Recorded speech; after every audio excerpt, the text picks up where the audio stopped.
ప్రభాస్ అదేదో సినిమా ఉంటది. అందులో ప్రకాష్ రాజ్ విలను. వేరే విలను వీళ్ళు కొట్టుకుంటున్నట్టు నటిస్తుంటారు. ప్రజలకి మాత్రం. తీరా చూస్తే వాళ్ళని చంపేస్తూ ఉండేది వీళ్ళే. ఒకళ్ళ తరపున ఒకళ్ళు అన్నటువంటిది. అంటే తన శత్రువుని తనే సృష్టించుకుంటాడనమాట. ఇదెందుకు చెప్పాల్సొస్తుంది అంటే, ఇప్పుడు అట్లాంటి నాటకమే భారత్, చైనాలో ఆడుతుంటాయి.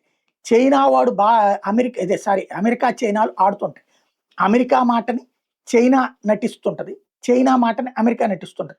ఇద్దరూ కలిసి మూడో వాళ్ళు ఎదగకుండా చూస్తుంటారు. ఇప్పుడు మనం చైనాని దాటి ఎదుగుతున్నాం అనగానే మనల్ని ఇబ్బంది పెడుతోంది ఎవరు? అమెరికా. మనల్ని ప్రోత్సహించాలి కదా! కానీ మనల్ని అడ్డు పెట్టాలనుకుంటారు. అంటే చైనా, అమెరికా మిత్రులే కదా!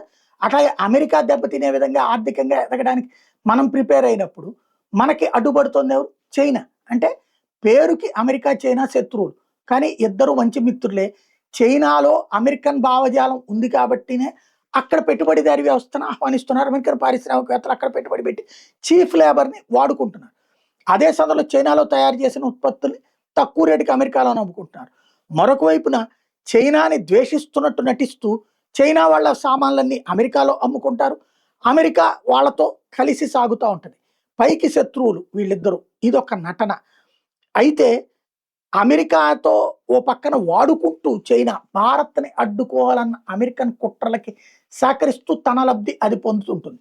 ఇప్పుడు తాజాగా చూస్తే చైనాని అమెరికా నమ్మడం అనేది అలాగే ఉంది. నమ్మటట్టు నటిస్తుంది.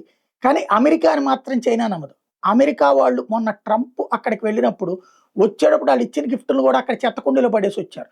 ఏదో ఒక బటన్‌తో మన మీద హిడెన్ ఆపరేషన్ చేస్తారని ఆళ్ళ భయం. ఇప్పుడు అట్లాగే ఒక సెనేటర్ తాజాగా చెప్పుకొస్తున్నారు.